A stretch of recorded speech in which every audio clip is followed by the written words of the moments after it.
putting people first. We really saw in the year 2000, a couple of years after Google was founded, Larry Page, then in his 20s, one of the founders of Google, wrote his 5 key management principles. And what we found is that Page said he didn't want to delegate, he didn't want to say no, and that he wanted to really empower people regardless of their age. And when we look back at that shift and those management principles, we know that a lot of our organizations today aren't really operating with that mindset. And we so desperately need to think about, where are the people in our organization?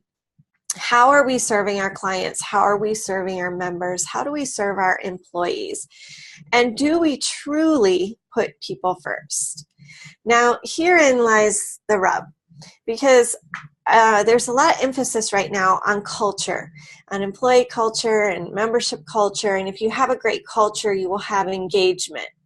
But what we find is that it's not just the perks, and it's not just culture in and of itself. It's truly organizations that put people first that are very successful today.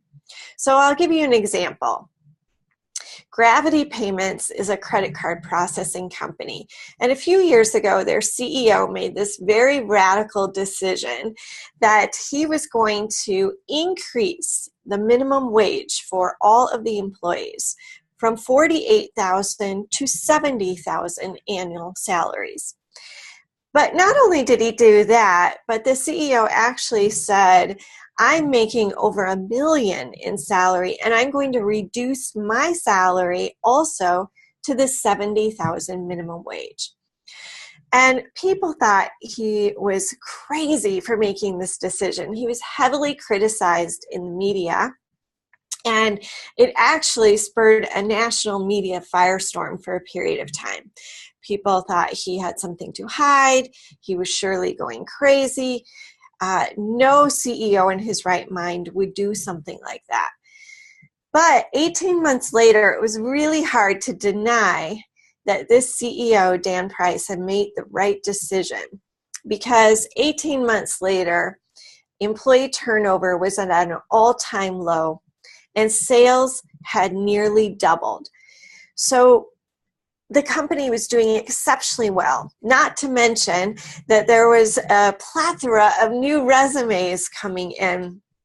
And the company had so much talent, and were saving people money. There were actually employees that moved to live closer to work because their cost of living had improved, and they could afford to live closer to the office. And it had all these positive repercussions. And it's really the fact that Dan decided it's not just about profits. Profits shouldn't be driving our business. The people, investing in people is what drives our business. And I think if we, as we look at a lot of the successful organizations today, we see that people first mentality is what really truly distinguishes the successful organizations from those that are struggling. Because we have shifted into a talent-driven economy. And that's partly due to technology, it's partly due to innovation, but we know that our knowledge, our skill sets are more critical than ever before. And when we invest in people and put people first, our organizations will be more successful.